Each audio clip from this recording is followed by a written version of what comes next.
What's going on, ladies and gentlemen? Welcome back to The Fringe. Yesterday, we talked about how the left was absolutely melting down over this weekend's Alberta Independence rally. Now, let's get past the left. Let's get down to the statistics, and let's get down to what comes ahead now for Alberta and how independence moves forward. We've seen over the weekend that little Tommy the Commie's Forever Canada, or Canada Forever, whatever you want to call it, Forever Ridiculous campaign, had reportedly amassed about 300,000 signatures. It was looking like maybe they get it through.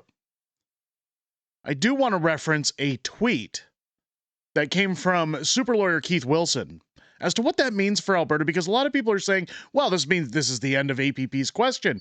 Alberta cannot possibly vote for its independence after this. Let's get into that right now. Now, if we head over to X, you'll see Keith Wilson talking about what happened over the weekend, stating, I commend your efforts of civic engagements, but let's not fool ourselves. There are only two outcomes if you get the required number of signatures. One, nothing happens because you did not apply for a constitutional question under the CIA. It's a nothing burger. Or, and when he's talking about the CIA, that's not the American CIA. He's talking about the Clarity Act.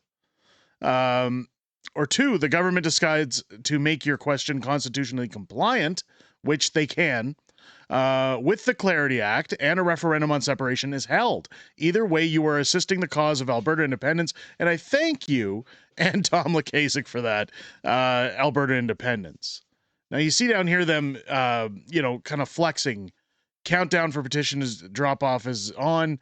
Thank you, Forever Canada collection team, for all your hard work. It's getting the petition sheets in for the count and eventually delivery on October 28th, which again is tomorrow at the time of filming this video.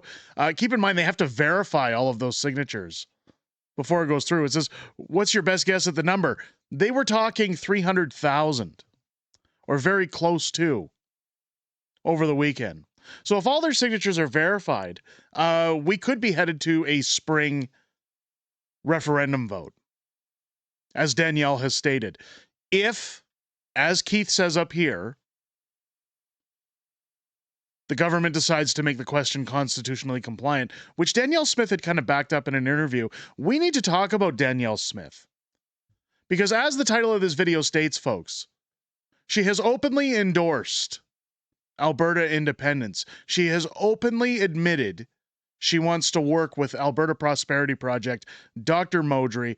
Well, I shouldn't say work directly with, but she approves of what they're doing. This was a while back, but if you were at the rally, the Alberta Prosperity organizers play audio of Ezra Levant's question to Premier Smith at the UCP leadership debate about independence to a crowd of thousands. She was right. These people are the or else. So, you'll remember Danielle Smith put out a statement for Alberta on Alberta's behalf to Mark Carney or Pierre, whoever would have won the federal election. You have all these laws, 3 in particular, that need to be repealed in order for Alberta to be able to get their products to market, to have success, to contribute to the GDP of Canada. Now, Mark Carney hasn't done any of those things. He still hasn't budged. In fact, it's just caused a bigger uproar than it ever has before. Danielle Smith has put November 16th on the docket. I would encourage everybody watching this video, as the Fringe has done, go and get your UCP membership, get a ticket if you can afford to the AGM, and have your voices heard on independence in November. I will be there. I don't believe I can stream or cover it. I don't think they allow you to stream inside the AGM. I think we might get some interviews done or whatnot, but stay tuned. I'll keep you up to speed on that one. But here's where Danielle says, or else. And a lot of people have said, look, Smith doesn't stand with independence. She doesn't believe in independence for Alberta. I know it was a while back, but let's take a listen to what Danielle openly admitted when speaking with Ezra Levant. Because words do matter, folks. Economic minority, but they did something different. They had an or else added to the end of it. How far are you willing to go? Are you willing to say, we want these things or else? At what stage would you, for example, invoke the Clarity Act as clarified by the Supreme Court? For example, calling a referendum on the Clarity Act question of secession. Do you have an or else in mind? What is it and what would make you use it? And if not, how are you serious? And I'll start off with Danielle Smith on that one.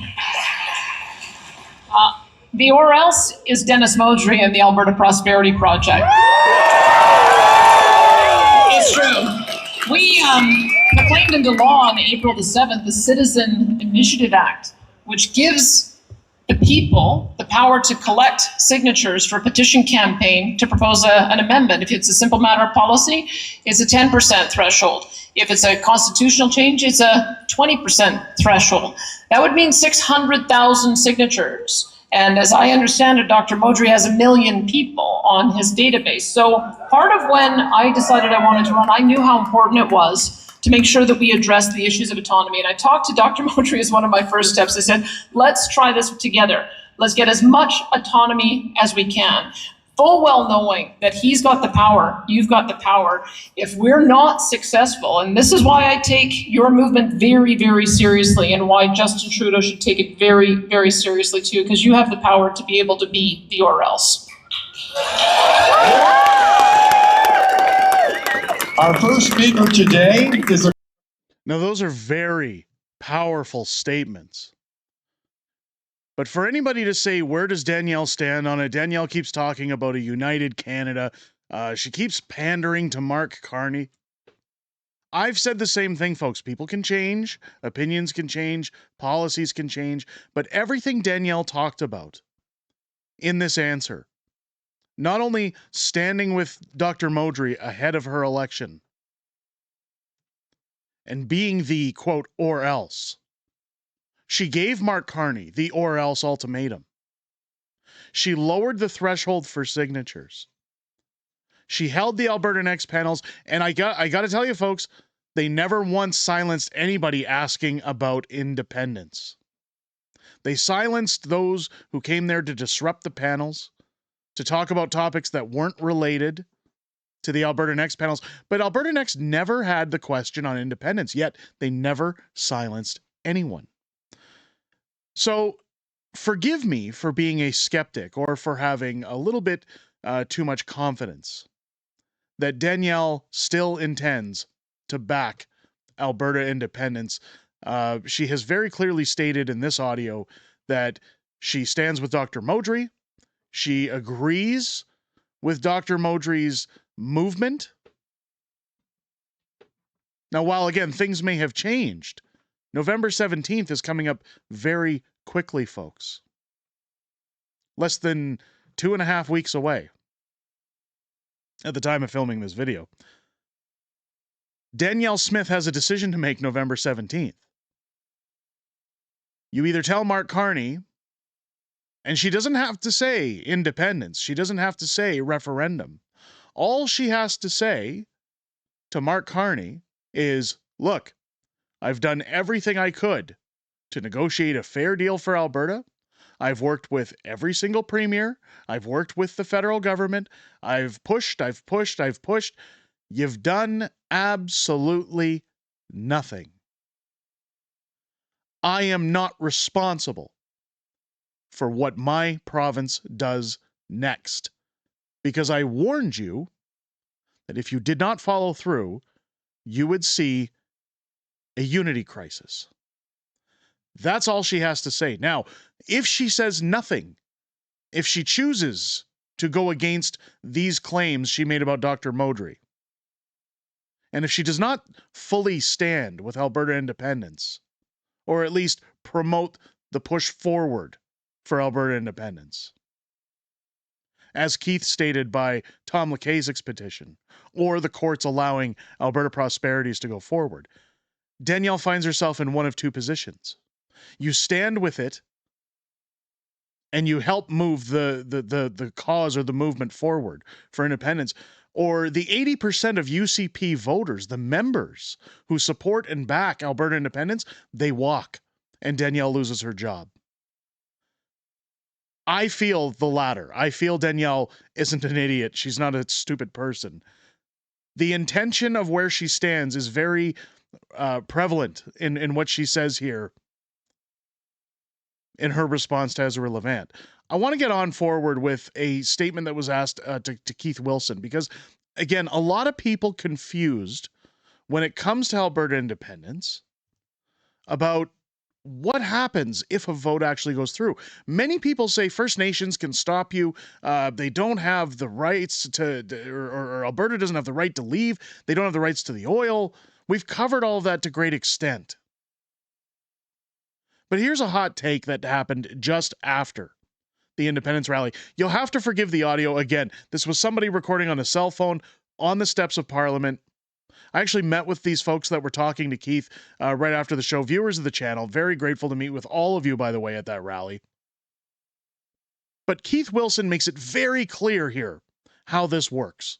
And I'll probably have Keith on the channel in the near future. We're going to sit down. I know he's very busy, but I did chat with Keith at the rally. And, well, maybe we'll get some extra clarification. But here's this tweet saying, hot take on First Nations, Indigenous, and Alberta separation. Forgive me if I don't know who's speaking in the video. This took place October 25th, around 6 p.m. Mountain Time, after the Alberta Separation rally, Independence rally, consisting of various speakers who took turns to deliver a talk on the steps of the legislature building in Edmonton, Alberta. Clip is from Val and Pal livestream.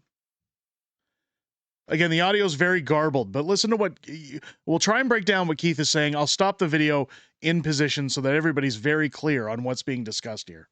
Is there any concern we have in terms of, I mean, you're watching Alberta next Congress, right? Yep. Is there any concern that you're saying that all 44 First Nations are opposed?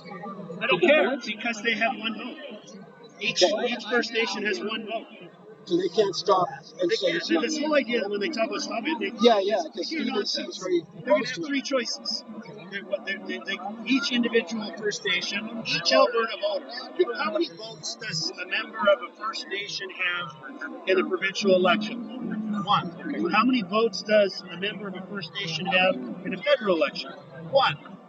Okay, so the question was, to some degree, and again, I couldn't even hear the full question because of the garbled audio, but Keith has asked, what does this mean for the Indigenous and First Nations if Alberta votes?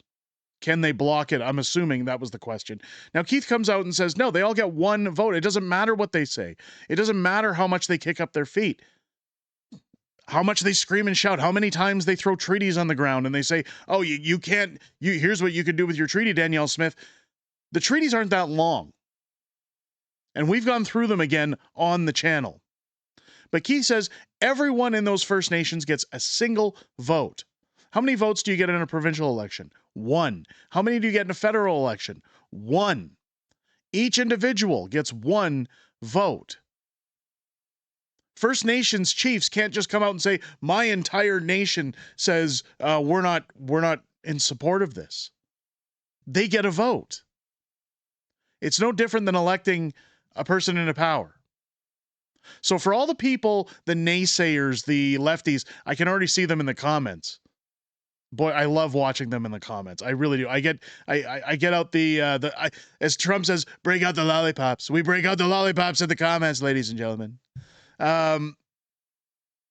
It's hilarious to hear people say the oil doesn't belong to Alberta.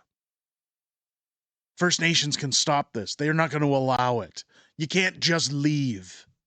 I'm going to let Keith keep going. But as he states here, one vote per person. That's it. How many votes will they have in referendum? One. All right. So that'll decide that. Now, First Nations are allowed to be parties to the negotiation of the terms upon which Alberta leaves. They will have a couple of choices. One is they can say, we don't want anything to change. We say, fine, we're going to put a border around your reserve, right? And we're going to have passport control, and you'll still be administered by the federal government. Okay, so there's Keith giving the three things, the start of the three things, and we've talked about it before, but here's clarity, here's context for people. Keith, don't forget, is a constitutional lawyer. He says, first off, they can decide that they want to remain in Canada. Borders around Indigenous lands, passport control, and everything they do still consists of their work with the federal government of Canada, meaning all of the transfers they get, all of the money that comes in, the negotiations that happen for things like clean drinking water, which they still don't have. That's a travesty. All of it continues through the federal government. Nothing changes at all for First Nations or their deal with Canada. Simply borders around their reserves with passport control. Let's go on to the other rules. Sucks to be you. You love Ottawa so much, you're going to have so much more of them. Or they could say, you know what? We kind of like Alberta better. We want everything else to remain the same. Can Alberta administer the treaties as a program? Sure, we could do that. Or... Okay, so as he says here, and again, I hate pausing all the time, folks, but very, very poor audio. We have to talk about it. He says, or First Nations can say, we just want to change the terms of who administers to us. We love Alberta. We don't love the feds anymore, but we still want our land to remain our land. Can we stay within just Alberta on our own land, and Alberta administers all of those treaty deals? Yes. So at that point, if Alberta votes for referendum, or for independence, I should say, in a referendum, First Nations are told, now it changes hands from the government of Canada to the government of Alberta. All your future treaty negotiations go through them. Your land remains your land. Here's the final option. They may say, you know what? These things were negotiated in like 1883 and stuff. Things have changed just a little bit since then. Just a little bit, just a little bit. Get the internet and stuff. Electricity and stuff like that. And they may say, you know, why don't we negotiate a new deal? But that's their decision to make. But this notion that they have a veto is patent nonsense. It's propaganda. It's this blowhard. Some of the blowhard chiefs that don't want the gravy train to stop are peddling this nonsense. The law is clear. They don't have a veto. The First Nations have the same right as every other Albertan. They get one. Okay, so Keith making it very, very clear how it works. And again, I apologize for the audio, folks, but this is what you need to show. This video, this clip the sections of this video with the explanations. Show this to anyone who tries to tell you, well, the First Nations, they can stop independence. They're not going to allow Alberta to leave. Anytime they say these things, folks, it's, as Keith says, it's propaganda. It's nothing more than blowhard. It's gaslighting, however you want to put it. The third option for them, as Keith points out here, is for them to say, you know what, we haven't had a renegotiation of our treaty deals since the late 1800s. As Keith mentions, electricity has come along since then. Many other things have come along since then. There may be better deals for First Nations people. So while we're negotiating Alberta's exit, let's renegotiate the terms of our treaties within Alberta. So again, three options. Nothing changes for First Nations. You get a border and passport control, and you remain within Canada in your little pocket reserves as Alberta gets independence. 2, Alberta takes over the contract, and those issues with your treaties are met by the government of Alberta. Or 3, and I think this is the best option, you renegotiate your treaties, you get better deals, maybe clean drinking water, you get the money you need, you get the support you need, maybe you get away from some of these corrupt band leaders. I think that's great. But the most important thing that Keith highlights here, you do not get a veto. There's no veto. They do not get to say it stops. They do not get to say it won't go through. I will explain again for anybody who's late to the party. If Alberta gets the support for a referendum ballot, meaning they're claiming independence, there's no veto from the federal government. There's no veto from provincial governments. There is no veto from Indigenous folks.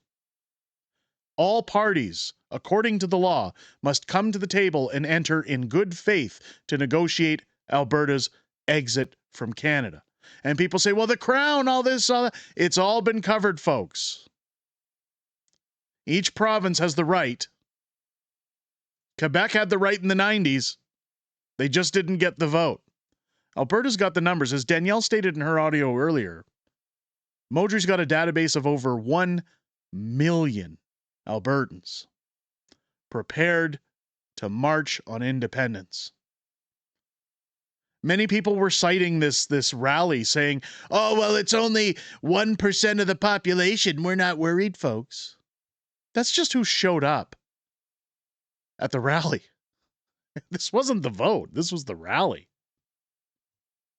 For anybody who says you can't do it, it's not possible. I know the video's trailing on, but let's just wrap up with some more info for those who are naysayers.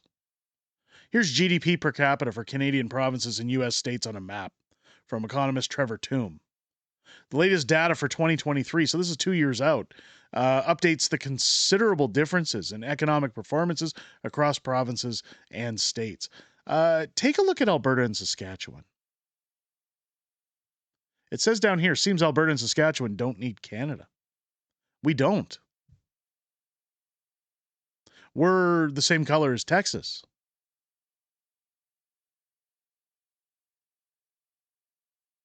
This is where people get very confused with what's happening. Oh, you guys would be landlocked. You guys, you can't make it. You can't separate from Canada. You treasonous idiots. We're already landlocked. Saskatchewan and Alberta. In fact, these colors might as well have their own border. The federal government has given nothing to Alberta. They've given funding to David Eby. Wab Kinew says he's never going to use notwithstanding clauses. So much for Team Canada. The federal government in Ontario are losing jobs. They're bleeding and hemorrhaging jobs thanks to this federal government. Quebec is, well, Quebec. They should already just put kind of a wall around this province, I believe. Again, nothing against the people who live there. Very nice people in Quebec. Some of them viewers of this channel. But the East has a very different approach to politics than the West. Their needs, their wants, their diversity is their strength. All that stuff is very prevalent in the East versus the West. And there are conservative voters in Ontario. There are conservative voters who did not want Mark Carney in Ontario. I'm not blaming the entire province of Ontario. I'm blaming the per capita threshold between Montreal and certain pockets of Ontario that hold the largest per capita in the country that control who is in power in Parliament. Whether you get a majority, a minority, or basically who the prime minister is. If you want to deny that there's a certain portion of Ontario and Montreal that decide that, I would advise getting a little more educated on our politics. The fact of the matter, folks, is Alberta has had enough. Danielle Smith has made it very clear she stands on the side of independence, or at least used to stand on the side of independence. I guess we'll see in just shy of a month's time.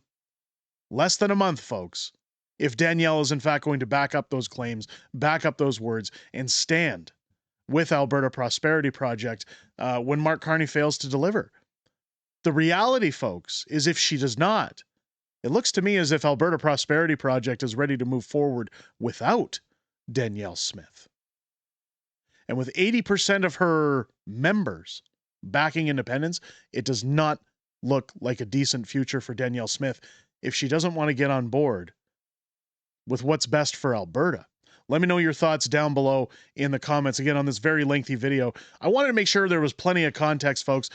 Join me live twice weekly, Wednesdays and Fridays, for Unhinged Fringe on Wednesdays with my new co-host, Matt. Friday Night Fringe with the beautiful Mrs. Fringe, as we talk about everything that happened this week in politics, everything we know coming up in the week ahead, as well as your Q&A within the greatest YouTube community on the platform. I look forward to chatting with you guys each and every week, talking about what's going on in the world. I most importantly look forward to talking with you this Wednesday, and not Friday. Friday's Halloween. There will be no stream on Friday, but usually every Wednesday and Friday, starting at 6:30 p.m. Pacific, 8:30 Central, here on the channel. Or 6 p.m. Pacific, 8 p.m. Central. I'm sorry. Brain's in another place talking about independence. Join us on those live streams.